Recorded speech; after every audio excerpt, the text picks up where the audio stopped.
When my own son looked me in the eyes and said, "You're not family, you're just DNA," then walked away with his stepfather, something inside me shattered. I had missed years of his life, years I can't ever get back, but I thought I still had time to make things right. That moment told me I was already too late. But what if I told you that wasn't the end of our story? That the son who turned his back on me in front of a room full of people would one day show up at my door, desperate and broken, asking for my help? And what if I told you I didn't slam the door in his face, but I didn't welcome him in either? Not right away. This isn't a story about easy forgiveness. It's about the years of absence that built a wall, the pride that kept it standing, and the cracks that started to form when the truth about the man he trusted most, his stepfather, finally came to light. It's about how love, regret, and a painful kind of justice forced us both to face who we really were to each other. Stay with me until the end, because this isn't the kind of story where you know exactly how it will go. You'll want to hear the words my son said to me the night he finally came back, and the words I said to him before I decided whether to open that door. Make sure you don't miss it, because some lessons about family, respect, and love aren't written in blood. They're written in the choices we make when the door is half open. My name is Richard Collins. I'm 55 years old, and for most of my life, I thought I understood what it meant to be a father. I thought birthdays, remembered, phone calls on holidays, and an occasional weekend visit counted as enough. I thought my son, Michael, would understand that I was doing my best, even if my best meant working late nights and chasing promotions instead of tucking him in at night. But life has a way of showing you the cost of the lies you tell yourself. I married young. Too young, if I'm honest. Michael was barely 2 when my marriage began to crack. His mother, Diane, was patient, but she had limits. She wanted a partner who was present, who came home at dinner, who didn't measure his love in paychecks and promises. I told myself I was building a future for us, but the truth was, I was hiding in work because I didn't know how to fix what was broken between us. The divorce was messy. I lost more than a marriage that year. I lost the rhythm of everyday life with my son. The court gave Diane primary custody. I had weekends. At first, I thought weekends were enough. I believed I could still be dad in 48 hours a week. I bought him toys, took him to baseball games, tried to cram a week's worth of love into 2 short days. But time doesn't work that way. It stretches for the person waiting and vanishes for the person visiting. Michael grew older, and the visits grew shorter. Sometimes Diane would call to cancel because Michael had soccer practice or a school trip. Sometimes Michael himself would ask if he could stay home with his friends instead. I told myself it was normal. Teenagers pull away from their parents, but deep down, I knew the truth. You can't be a constant in someone's life if you're only showing up part-time. Years passed. I threw myself into my career. I climbed the corporate ladder, moved from one promotion to another, and filled the silence of my empty apartment with conference calls and deadlines. My bank account grew, but so did the distance between me and my son. By the time Michael was in high school, he was closer to Diane's new husband, Mark, than he was to me. I can't blame him. Mark was there. I wasn't. It wasn't that I didn't care. I cared more than I knew how to say. I just didn't know how to show it. Every time I thought about calling Michael, I told myself I'd do it after this project, after this meeting, after this quarter's results. I built my life like a man stacking bricks, never realizing I was also building a wall between us. Then came the years when we barely spoke. Birthdays were a text message, sometimes just a thanks in return. I'd see photos of him on social media, graduations, parties, moments I should have been part of but wasn't. I'd tell myself I was proud, but there was always that hollow ache in my chest, the reminder that pride isn't the same as presence. By the time I turned 55, something shifted. Retirement started appearing in conversations at work. Friends I'd known for years began talking about grandchildren, about family vacations, about legacies. I started to realize that my legacy wasn't going to be the title on my office door or the balance in my savings account. It was supposed to be Michael. And I didn't even know if he'd answer if I called. The regret hit me harder than I expected. I found myself looking back at old photos, wondering if he remembered the trips to the park, the ice cream cones, the way I'd lift him on my shoulders to watch fireworks. I wondered if he remembered me at all. That was when the loneliness began to creep in. It wasn't the kind of loneliness that came from an empty house. It was the kind that came from knowing the one person you most wanted to hear from might have no reason left to call. I had spent years building a life I thought was for him, but in doing so, I had built a life without him. I decided I couldn't live with that. I didn't expect miracles. I didn't expect Michael to forgive me overnight or to suddenly want Sunday dinners together. But I wanted him to know I was here now, that I wasn't going anywhere, that maybe, even after all the years I'd missed, there was still time to make things right. I didn't know then how much that decision would change everything.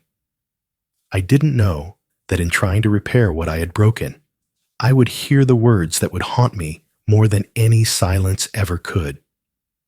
For now, all I knew was this: I was going to try. And for the first time in years, I picked up the phone. Michael Collins is 28 years old. If you were to meet him today, you might see a confident, well-put-together man. The kind of person who seems like he's always had a steady hand guiding him. And in a way, he did. Just not from me. After Diane remarried, Michael was still young enough to adapt to a new family dynamic. Mark, his stepfather, wasn't trying to replace me at first. Or maybe he was, and I just didn't see it. Either way, he was present in the ways I wasn't. He was there for the late-night talks, for the missed goals at soccer games, for the math homework that made Michael groan in frustration. Mark was there at the breakfast table, and he was there in the bleachers. He was there when Michael needed to talk about the girl who broke his heart at 16. By the time Michael graduated high school, Mark wasn't just Mom's husband. He was Dad in everything but biology. Michael never said it outright, but I could feel it. Over the years, our conversations turned into polite exchanges, stripped of anything personal. He'd ask how I was doing in the same tone you'd use with an old neighbor you hadn't seen in years. There was no anger, not really, just distance, and distance can be worse. Anger means there's still something burning. Distance means the fire's gone cold. Living with Diane and Mark gave Michael stability. He grew up in a house where someone always asked about his day, where family dinners were a ritual, not a rare event. He learned the rhythm of a home I couldn't give him. And maybe that's why he stopped looking for it from me. Over time, I became more like a figure in the background of his life story, a faded photograph in a box he didn't open very often. I sent him gifts on his birthdays. He'd send a text saying thanks with no punctuation. I tried to convince myself that at least he was responding. But even those short replies began to feel like walls instead of doors. Michael's career took off in his 20s. He found work in marketing, thriving in the kind of high-energy environment that seemed to suit his personality.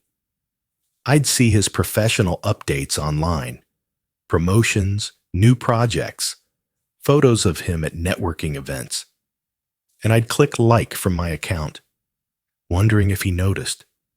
He never commented back. Mark was still there in all the moments that mattered.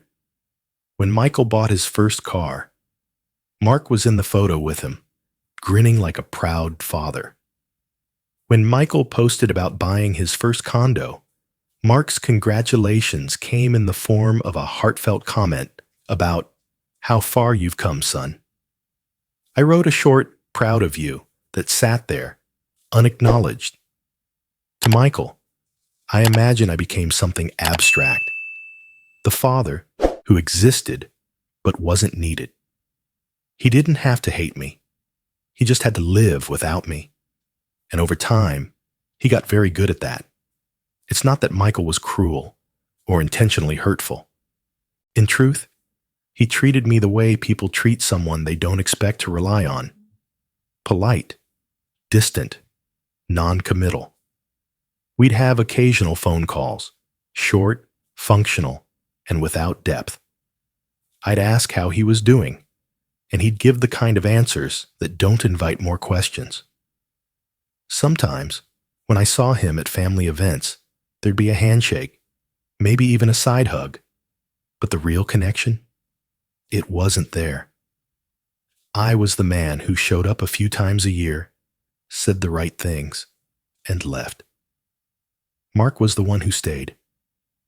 I wish I could say I was surprised when Michael began introducing Mark as his father in casual conversations. At first, I thought it was a slip of the tongue.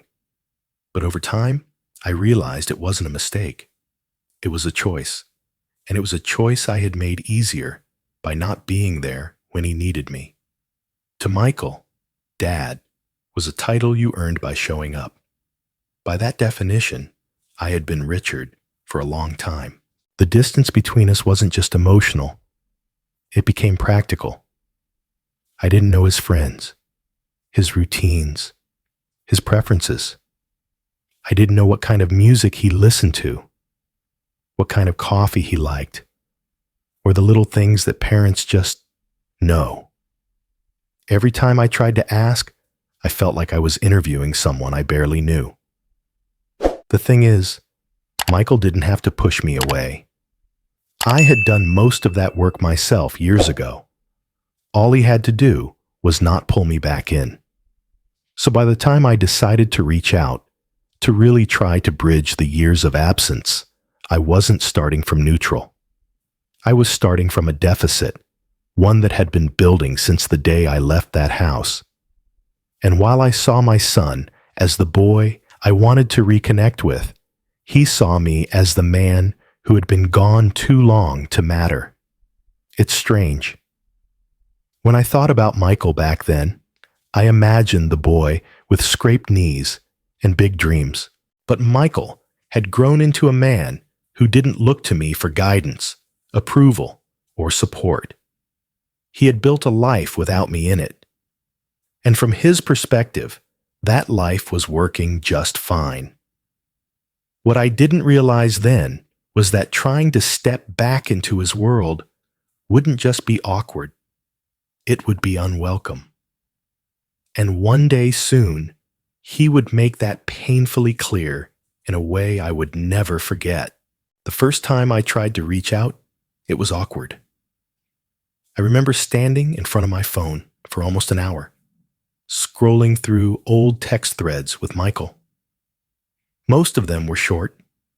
His messages barely a sentence, mine usually longer, trying to squeeze in the things I wanted to say.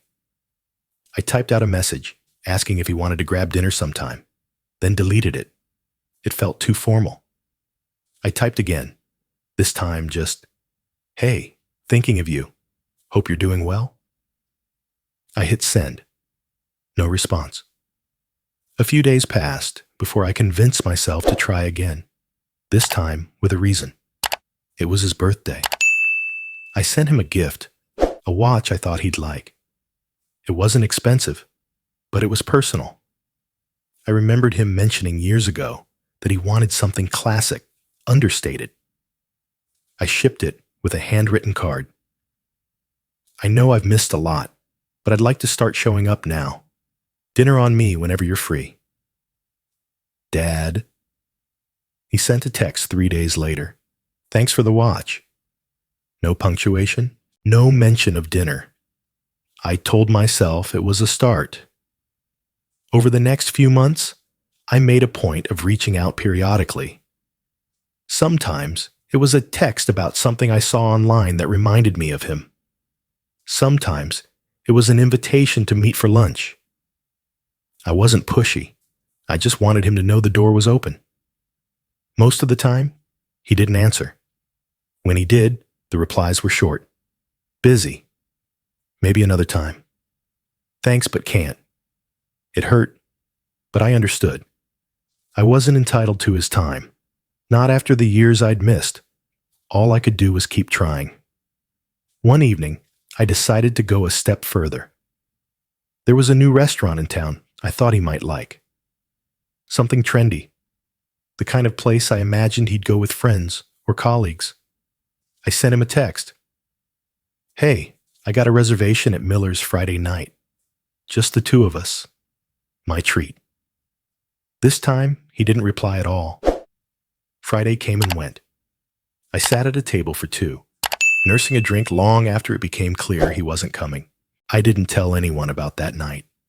Not Diane, not friends, not even myself when I looked in the mirror the next morning. I just told myself that bridges don't get rebuilt in a day. Still, I didn't give up. I sent small gifts for holidays, thoughtful things that I hoped might show I'd been paying attention in the little ways I could. A set of golf balls when I saw on social media that he'd joined a company golf outing. A leather briefcase when he got a promotion. Sometimes I'd get a text. "Thanks." Sometimes I'd get nothing. Around that time, I started sending voice messages instead of texts. I thought maybe hearing my voice might feel more personal. I'd keep them short. "Hey Mike, saw your team did well on that campaign. Proud of you."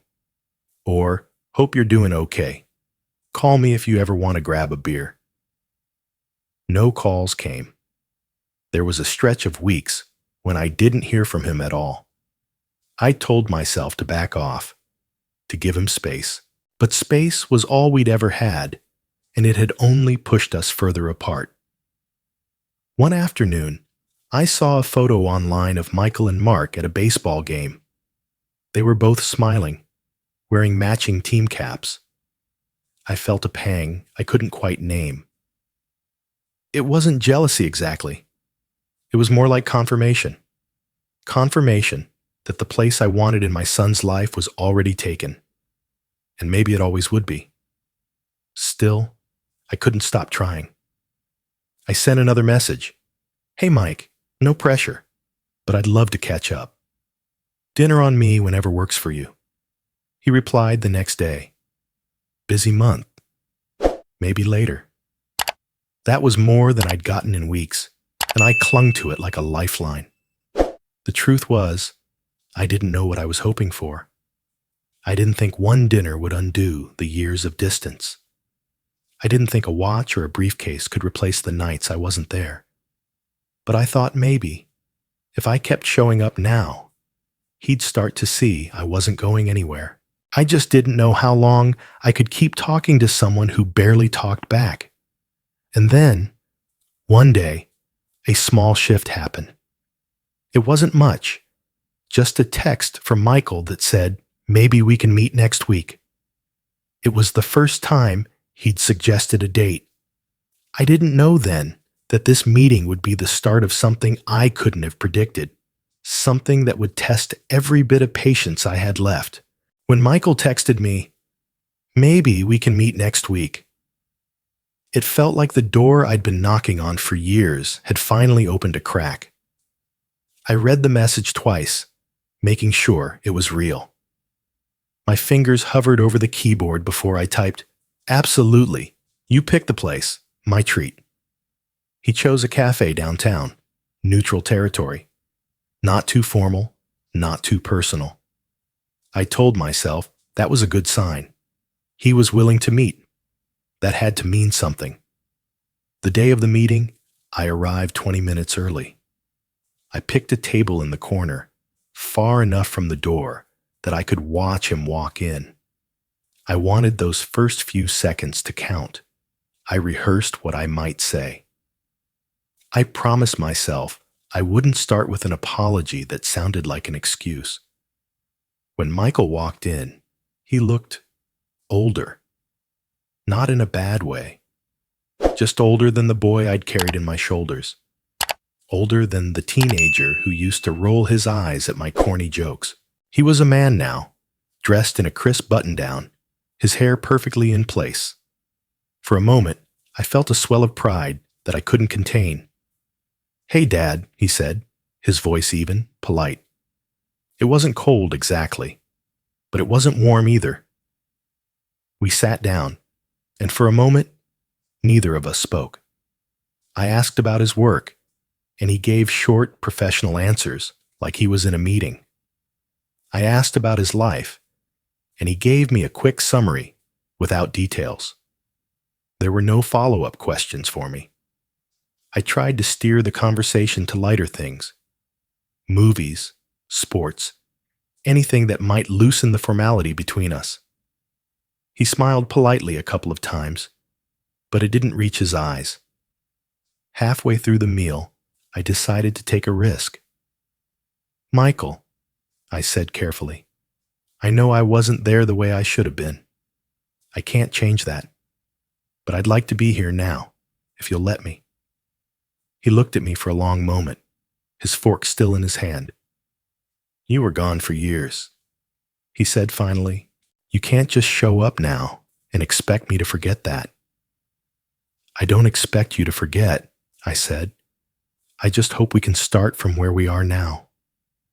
He shook his head slightly, almost as if he was disappointed.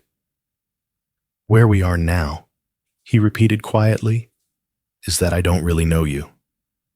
And I'm not sure I want to." The words hit harder than I expected. We finished our meals in near silence. Every now and then, I tried to pull the conversation back, but it was like trying to keep a flame alive in the wind. The more I tried, the more it flickered out. At the end, when the check came, I paid without hesitation. As we stood to leave, I asked, "Would you want to do this again sometime?" Michael hesitated. "We'll see," he said, his tone neutral, non-committal. I watched him walk away, his back straight, his pace steady. It wasn't anger that lingered with me. It was the distance. The kind of distance that doesn't come from a single fight, but from years of separate lives. On the drive home, I replayed every moment of the meeting, searching for anything I could have said differently.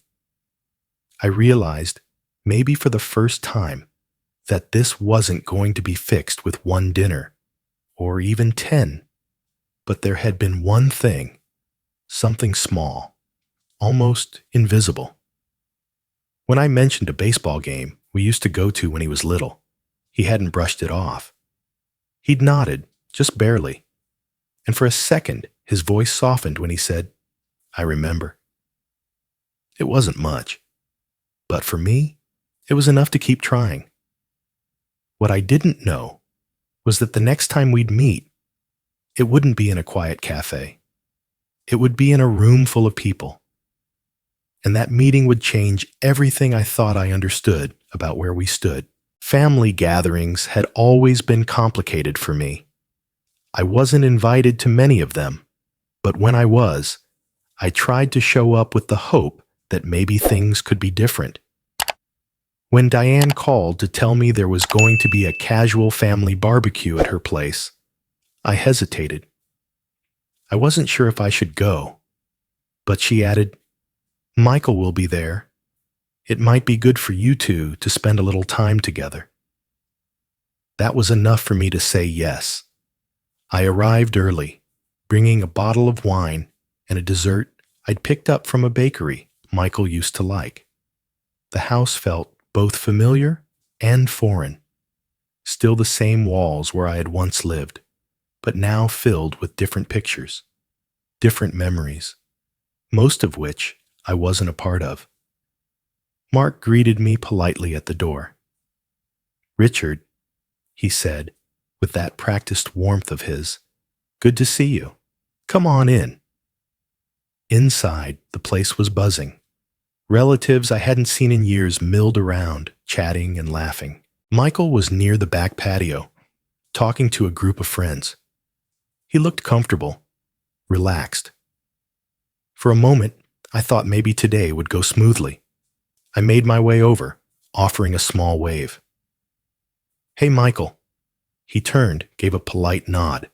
"Dad." It was the same neutral tone he'd used at the cafe. No warmth, but no hostility either. I took that as a win. The afternoon started quietly enough.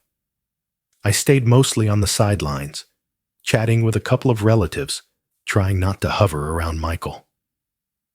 Every now and then, I'd catch snippets of his conversation. He was talking about work, about plans for an upcoming trip, about things I wasn't part of. Then as people began gathering near the grill, someone, one of Diane's cousins, joked about how Michael had two dads. It was meant lightly, just small talk, but Michael's response froze the air. He laughed once, short and sharp. "I only have one dad," he said, "the one who's been there my whole life." There was a pause, a ripple of awkwardness. I tried to smile, pretending I didn't feel the sting. Another cousin tried to smooth things over. "Well, family is family, right? Blood's blood." That's when Michael turned, his voice calm but cutting. "Blood doesn't make you family. You're not family just because of DNA." And then he looked straight at me. It felt like someone had punched the air out of my chest. The conversations around us went silent. Even the sound of the grill seemed to fade. I opened my mouth, but nothing came out. There was nothing I could say that wouldn't sound defensive or desperate. Michael didn't look angry. He didn't raise his voice, but his words were sharper than any shout could have been. You can't disappear for years and then just show up and expect things to be the same, he added, still looking at me. I wanted to tell him I knew that. I wanted to tell him I wasn't asking for things to be the same, just for a chance to make something new. But the words stayed lodged in my throat. Mark stepped in then, clapping a hand on Michael's shoulder. "All right, let's not get too heavy," he said, steering him toward the patio. Michael went without looking back. The noise of the party slowly returned, but it was different now. Conversations resumed in hushed tones. People avoided looking directly at me. I stayed another half hour, making polite small talk, but my mind wasn't there. Every word Michael had said echoed in my head. "You're not family. You're just DNA." When I finally left, I didn't say goodbye to Michael. I wasn't sure he would have noticed if I did. Driving home, the streets blurred past. I replayed the moment over and over. I had known there was distance between us, but hearing it spoken out loud, in front of everyone, was different. It wasn't just distance now. It was a wall. And he had built it in plain view of everyone we knew. I didn't cry. I thought maybe I would, but I didn't. Instead, I felt a hollow kind of ache settle in. The kind that tells you something has shifted permanently, even if you can't yet see how. That night, I sat in my living room with the lights off, staring at the watch I had given him months earlier. I wondered if he even wore it. I wondered if he had tossed it in a drawer somewhere, forgotten. All I knew was that whatever I had been trying before wasn't working. And I didn't know if I had the strength to keep trying the same way. I didn't plan to stay long after Michael's words, but I told myself I would at least make it to dessert. It felt weak to leave immediately, like I'd be running away. But staying was worse. Every conversation I tried to join felt strained. Every glance I caught from the other guests seemed to carry the same message. They'd all heard it. They all knew. I excused myself quietly, slipping out the back door to avoid drawing attention. My car was parked a few houses down. I remember walking slowly, as if my legs weren't sure what to do. My mind replayed his voice over and over, calm, firm, final. You're not family. You're just DNA. I had been bracing for rejection for years, but hearing it said aloud was something else entirely. It was no longer just a quiet distance between us. It was a declaration. I opened my car door and sat there for a moment, hands on the steering wheel, staring ahead.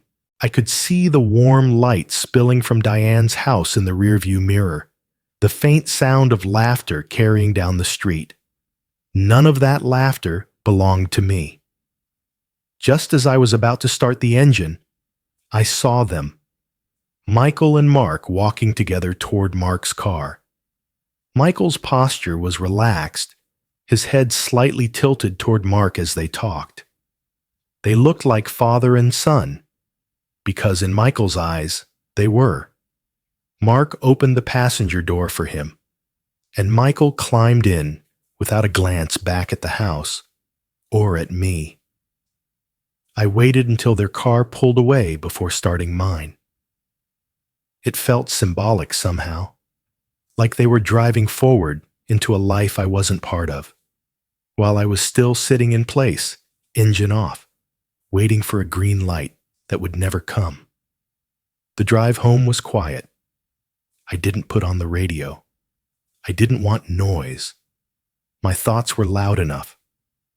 When I got home, I went straight to the living room, poured myself a drink, and sat in the dark.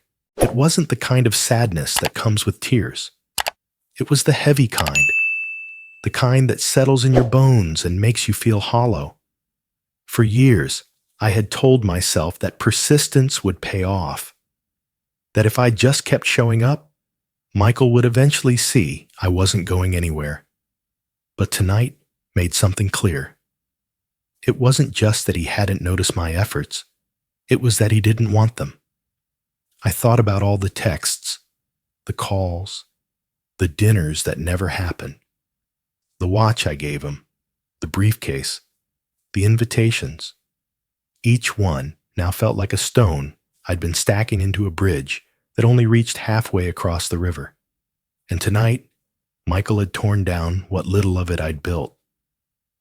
I sat there for hours, the clock ticking quietly in the background, the city outside going about its business. At some point, I realized I wasn't angry. I wasn't even bitter. I was just done. Not done loving him. That would never happen. But done trying to force my way into a life that clearly had no space for me. I decided I wouldn't call anymore. I wouldn't send gifts. I wouldn't extend invitations only to watch them go unanswered. I would step back, not out of spite, but because it was the only way to protect what little dignity I had left. In a strange way, the decision brought a kind of peace.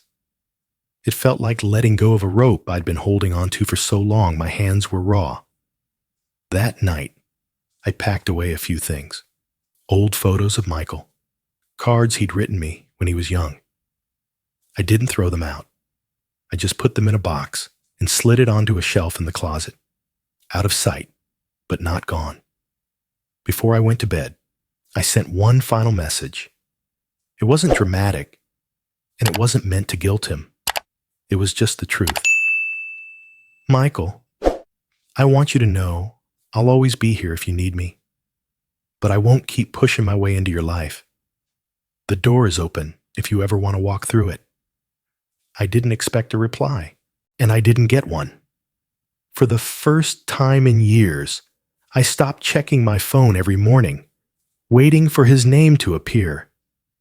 I stopped looking for his face in crowds or wondering if he might call on holidays. The door wasn't closed, but I had stepped away from it. I didn't know then that someday he would come knocking. And I didn't know how complicated it would feel when he did. The first few weeks after the barbecue felt strange. For years, my routines had revolved around finding ways to reach Michael, checking my phone for any sign of a reply, thinking of reasons to call, scanning the calendar for birthdays or holidays I could use as an excuse. When I stopped all that, I didn't know what to do with myself. At first, the silence was heavy. My evenings felt too long, my weekends too empty. I'd sit in my living room, the same place I'd sat so many nights waiting for a text that never came. But now there was no waiting. I told myself I was done. I had let go. But letting go leaves a space, and I had to figure out what to fill it with. I started small. A neighbor of mine, Frank, had invited me to join a weekend fishing trip months ago, but I'd always declined, thinking, what if Michael calls? This time, I said yes. Standing on a quiet lake at sunrise, the air cold and still, I realized how much life I had been putting on hold, waiting for a moment that might never come. The trip didn't change everything overnight, but it shifted something inside me. I started saying yes to more invitations, barbecues, golf outings, even a trivia night at a local bar. I reconnected with a few old friends from college, people I'd lost touch with during the years I was buried in work and family tension. I also picked up hobbies I hadn't touched in decades. My guitar, which had been gathering dust in the corner, found its way back into my hands. I started running in the mornings. Nothing serious, just enough to feel the cool air on my face and the burn in my lungs. For the first time in years, I was moving forward in ways that had nothing to do with repairing the past. At work, I found myself more focused. I wasn't constantly distracted by the weight of unfinished conversations or unanswered messages, my colleagues noticed. You seem different, one of them said. Relaxed. I almost laughed at the word. Relaxed wasn't how I felt exactly, but I wasn't carrying the same quiet desperation anymore. The anger I had felt after the barbecue, the sting of Michael's words, the humiliation of standing there while everyone heard them, started to fade. In its place was something quieter, steadier, acceptance. I began to see Michael's rejection not as a punishment, but as a reality I couldn't change. He had every right to feel the way he did. I had been absent for years. No amount of dinners or gifts could erase that. What I could do was stop fighting the current. That didn't mean I stopped caring. It didn't mean I stopped loving him. But love, I realized, doesn't always mean pursuit.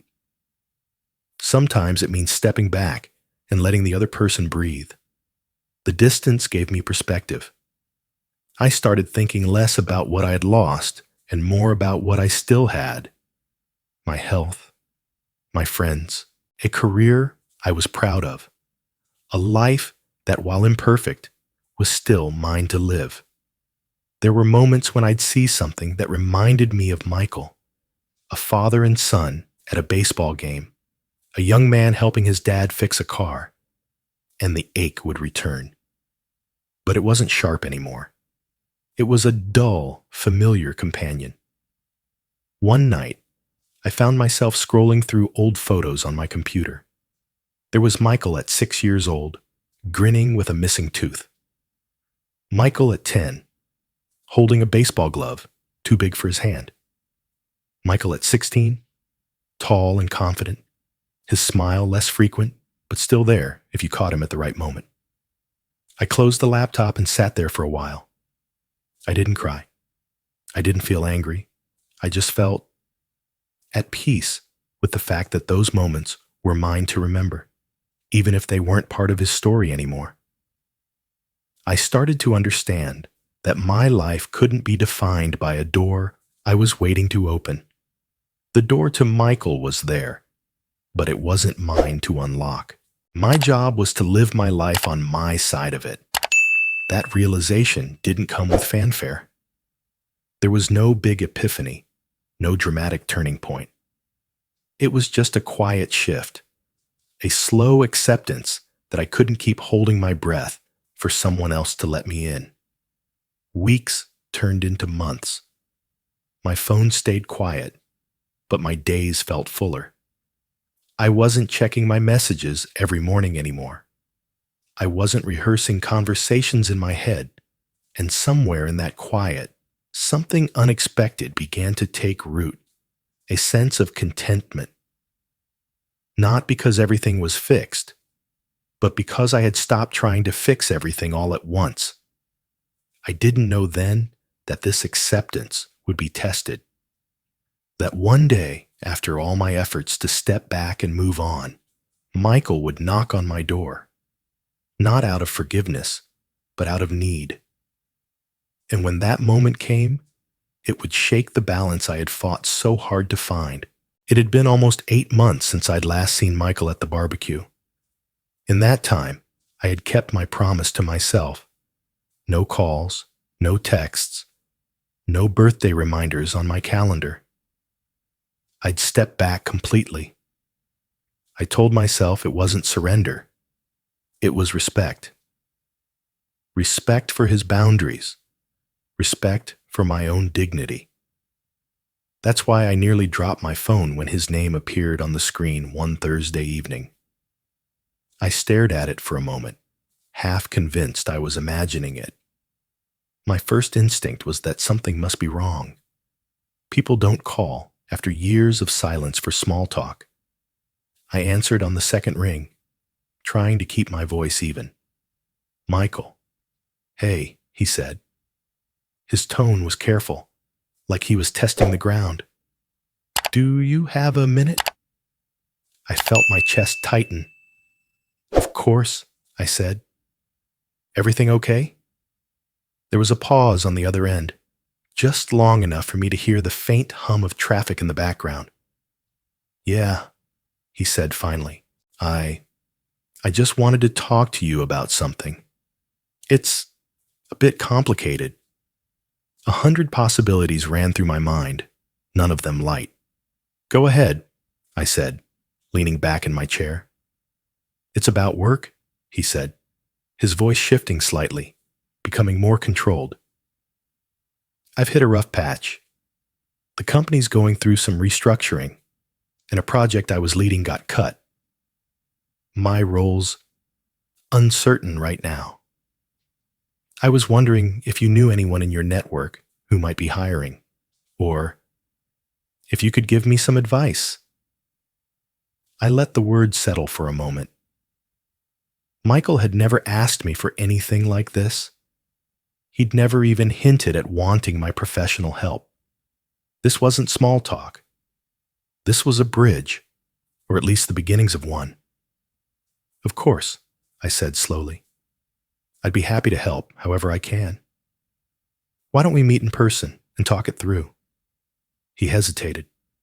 "I don't want to take up your time." "It's not taking up my time," I said. "You're my son." The words came easier than I expected, even though they felt fragile. "Dinner? My treat. We can talk about options." Another pause.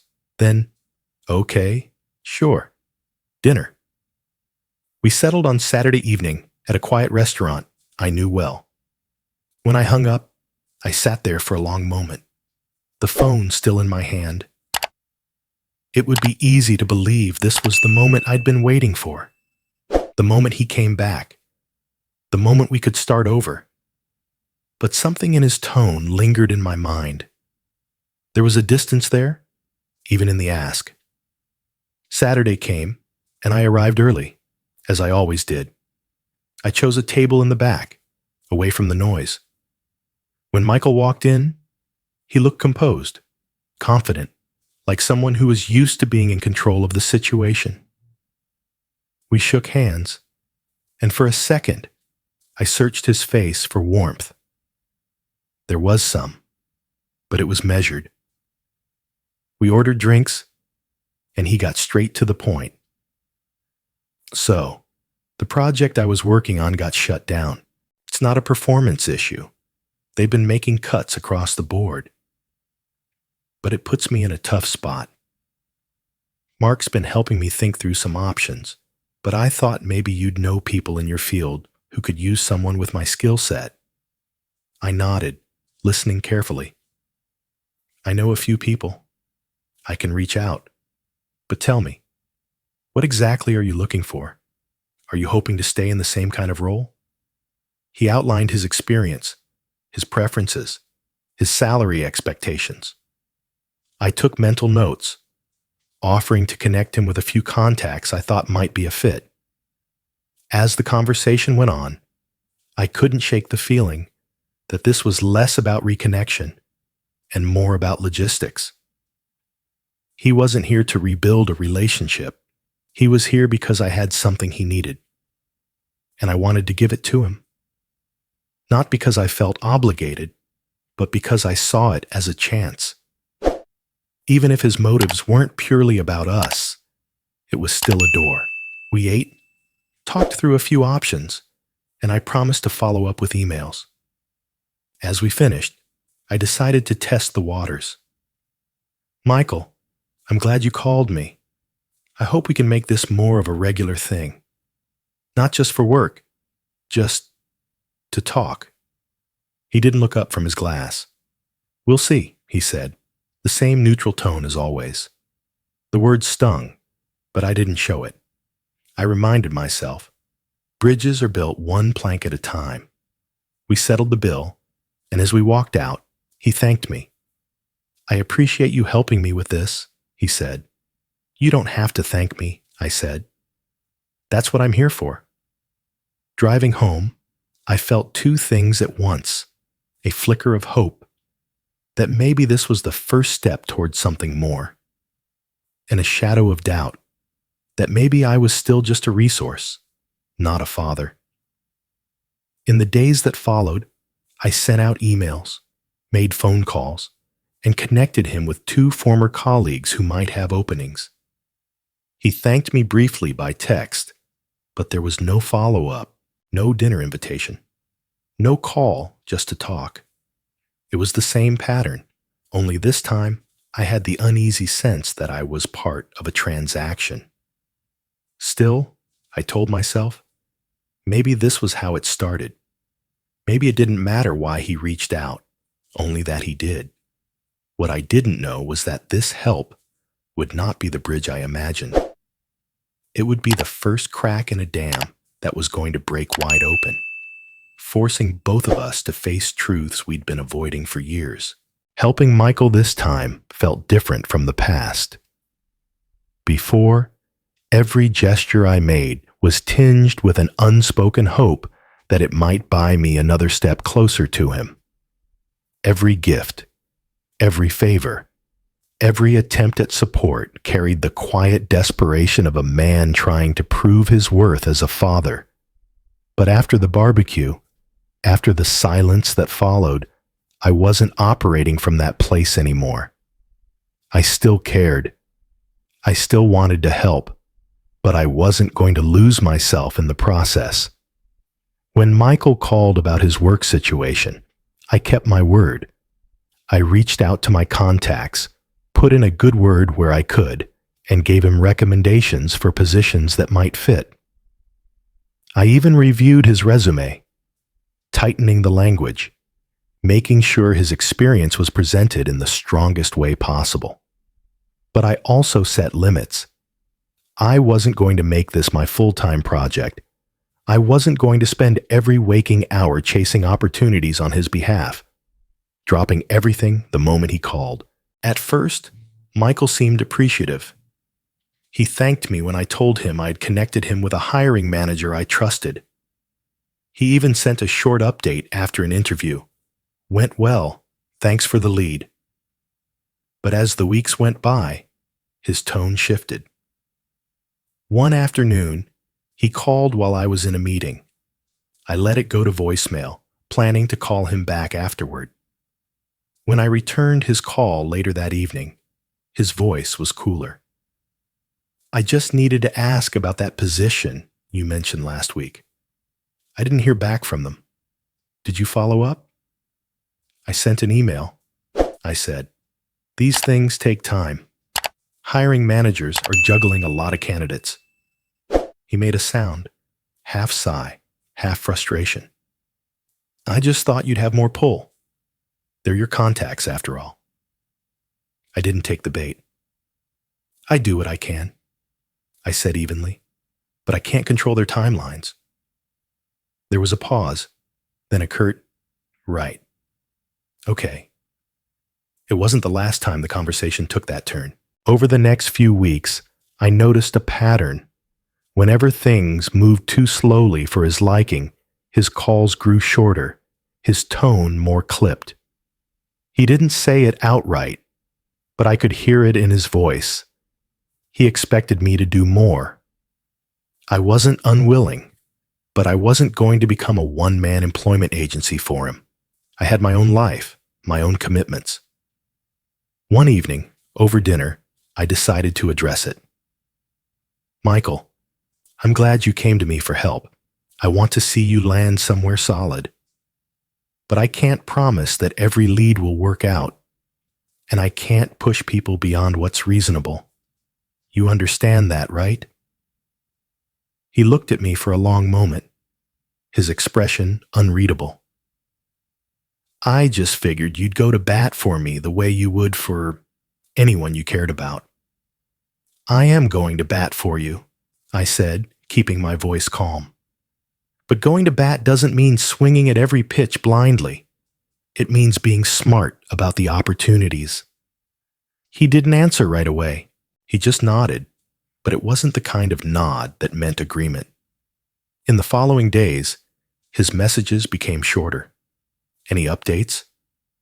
Did you talk to them?" There were no thank yous anymore. I could feel the shift. This wasn't about relationship building for him. It was about results. And when results didn't come fast enough, the distance between us widened again. The irony wasn't lost on me. For years, I'd been the one chasing him, the one disappointed when he didn't respond the way I hoped.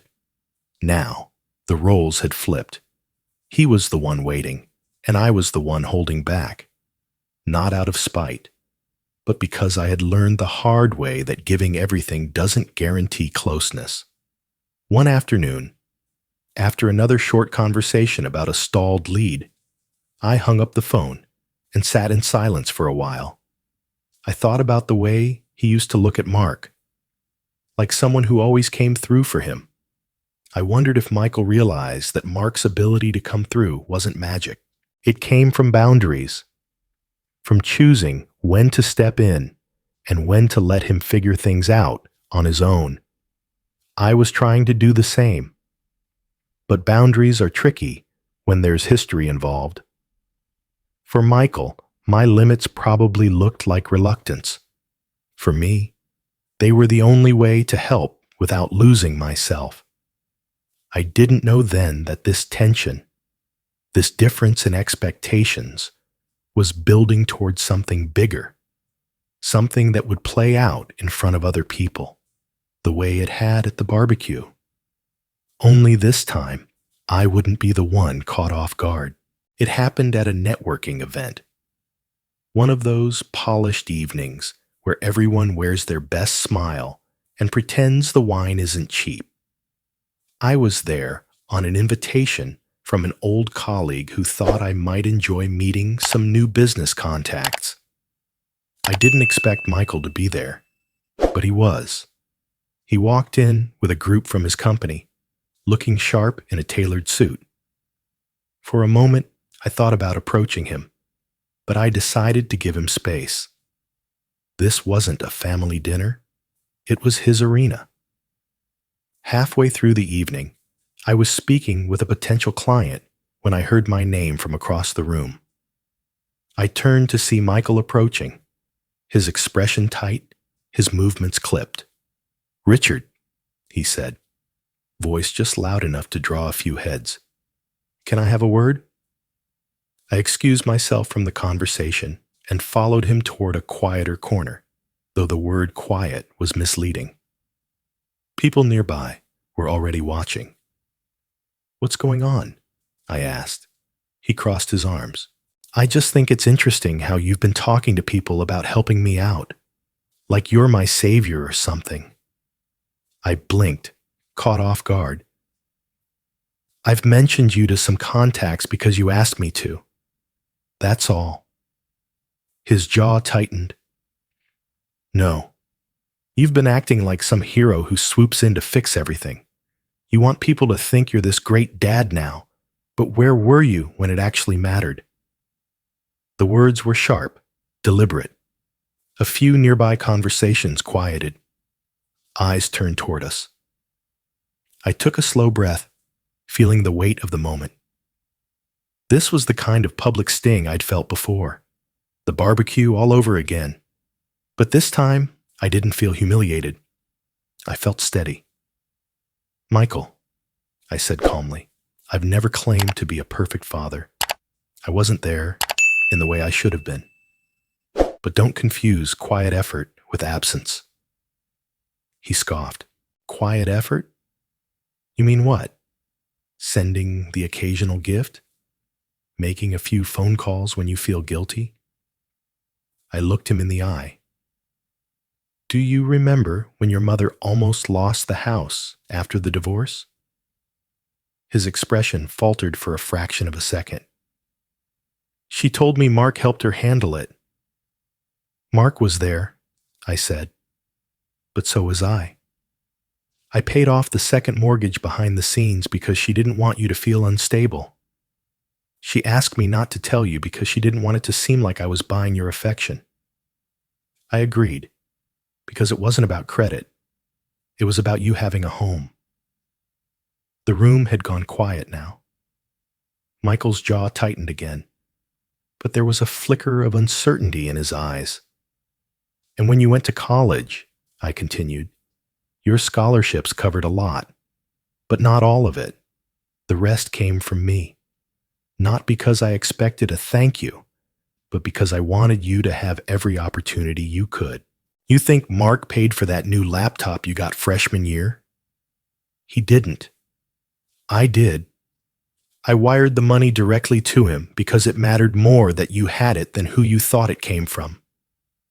Michael shifted his weight, his arms uncrossing slightly. He didn't speak. "And those interviews you're having now?" I added. "They didn't just happen because I made a call.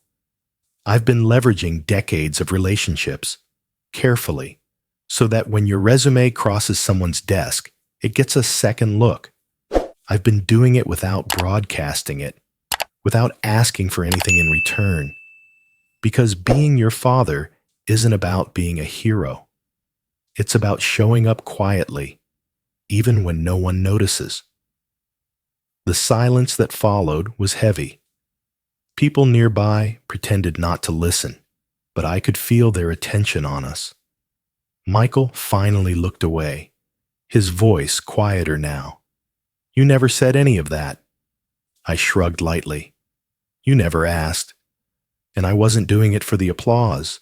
For a long moment, he stood there, processing. I didn't push him. I wasn't here to win an argument. I was here to tell the truth. After a beat, he nodded once, curtly. I need to get back to my team. Of course, I said. He turned and walked away, his pace slower than when he'd arrived. I didn't follow him. I didn't need to. For the first time in years, I felt like I'd said what needed to be said. Not to change his mind, but to let him know that the story he'd been telling himself wasn't the whole truth. I went back to my conversation with the client, my voice steady, my chest unexpectedly light. I knew this wouldn't magically fix everything between us, but it had shifted something, and I had a feeling that shift wasn't over. I hadn't expected to hear from Michael again so soon. After the confrontation at the networking event, I figured there would be another long stretch of silence, maybe permanent. I had said what I needed to say. I hadn't expected him to call. But 3 weeks later, my phone rang. His name lit up the screen. I answered carefully, my voice even. Michael. There was no formality this time, no measured tone. His voice was low, almost shaky.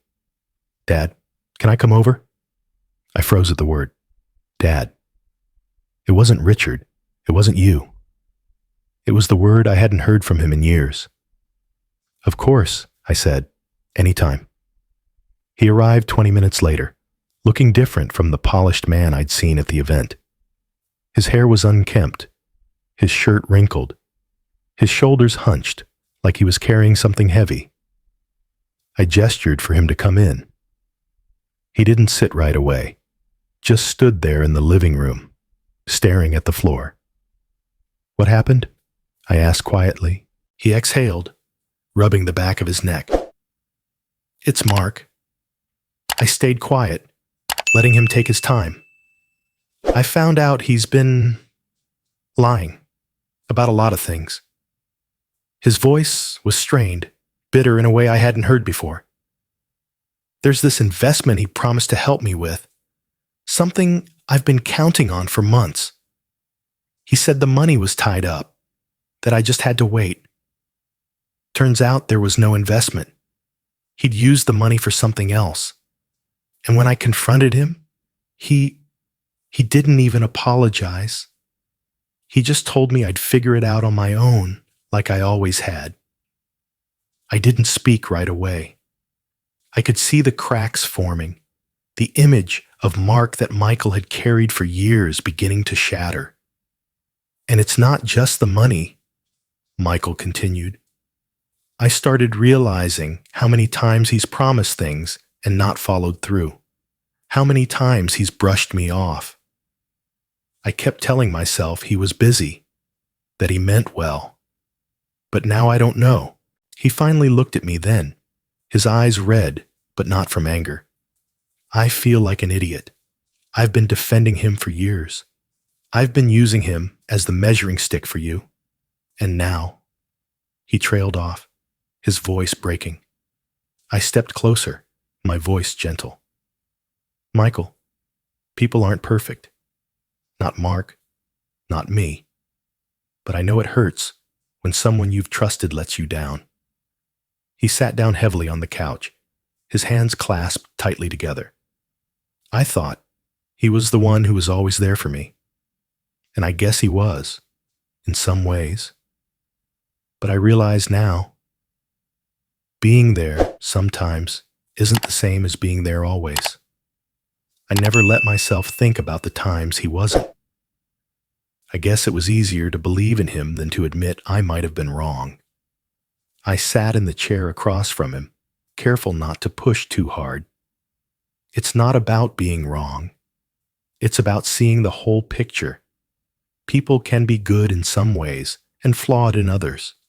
That doesn't erase the good, but it also doesn't excuse the bad.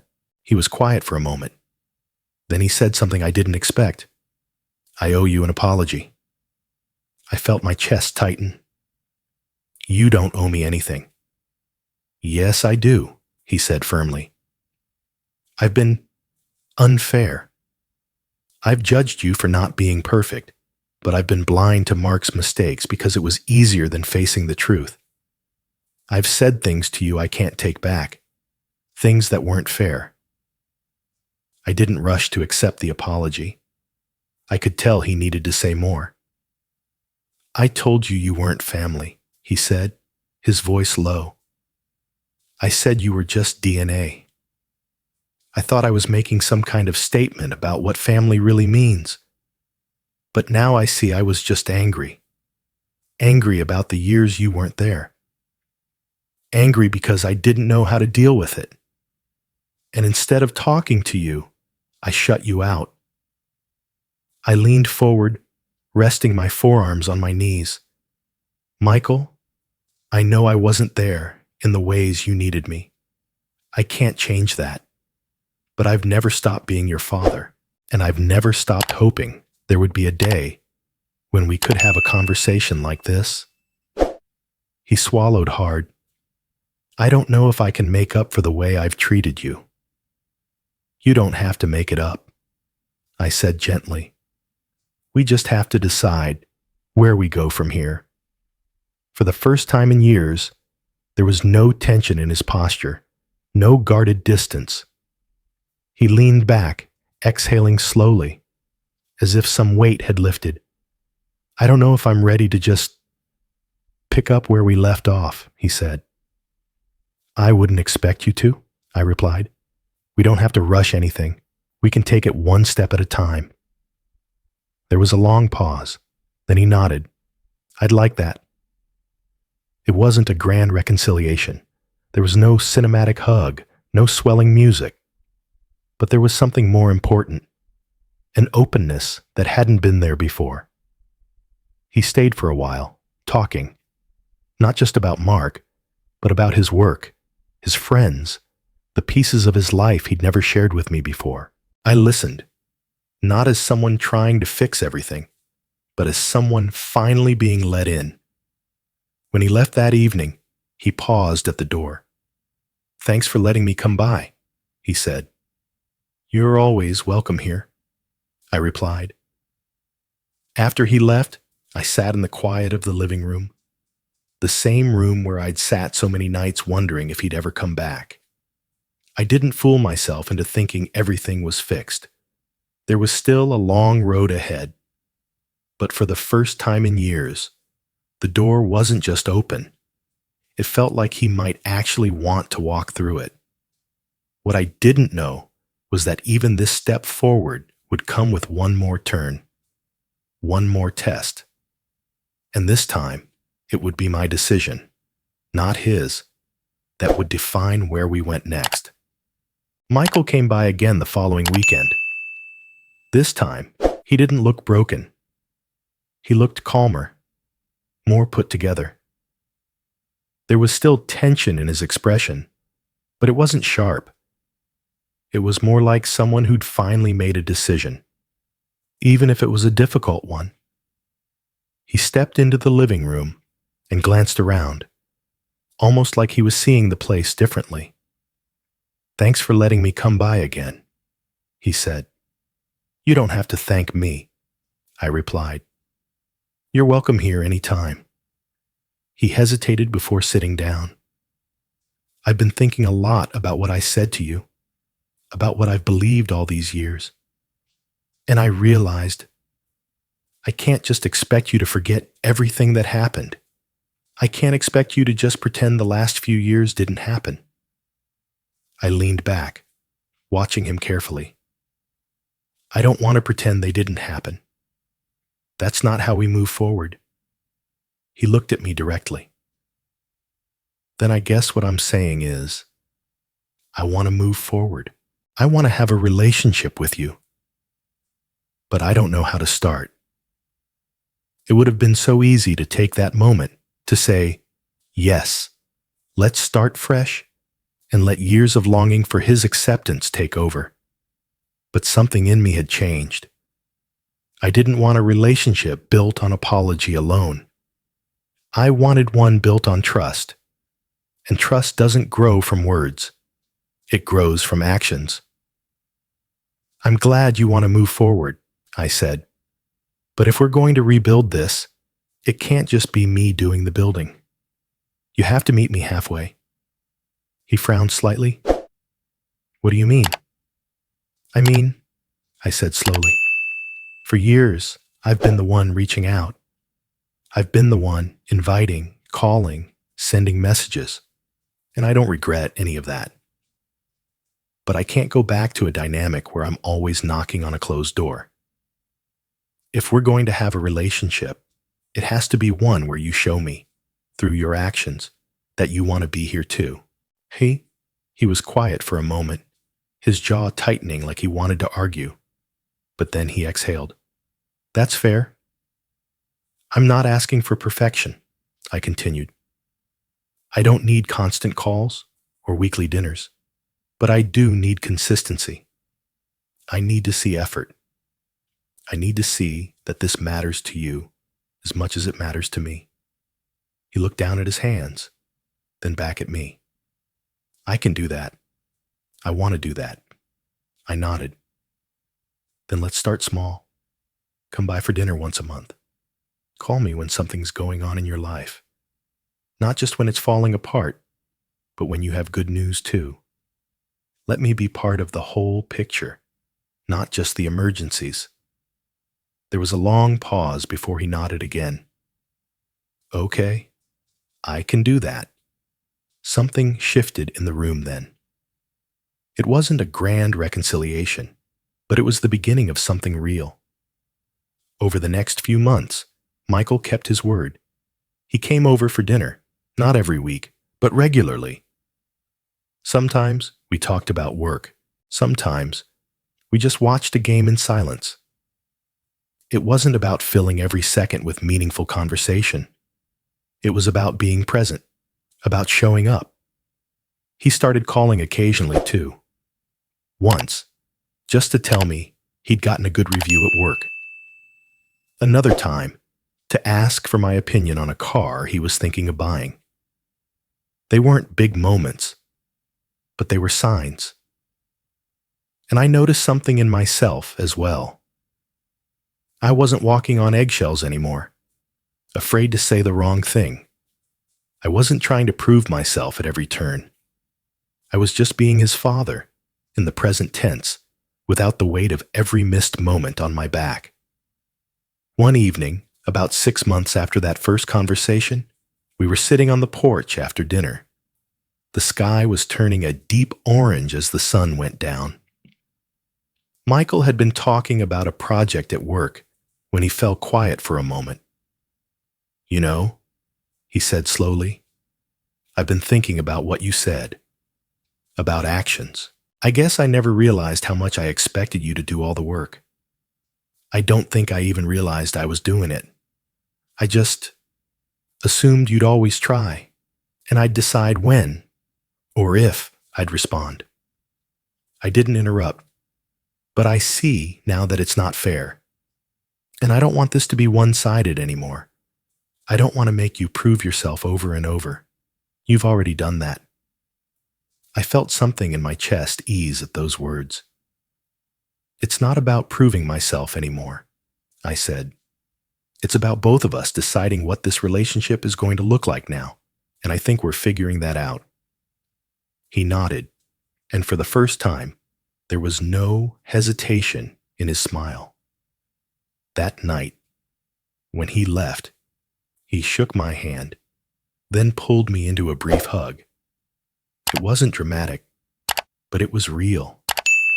In the weeks that followed, our relationship continued to take shape. Not as father and son bound by DNA, but as two people choosing, deliberately, to be family. The past was still there, but it wasn't holding us hostage anymore. I realized then that family isn't about pretending nothing ever went wrong. It's about deciding, even after everything, to keep showing up.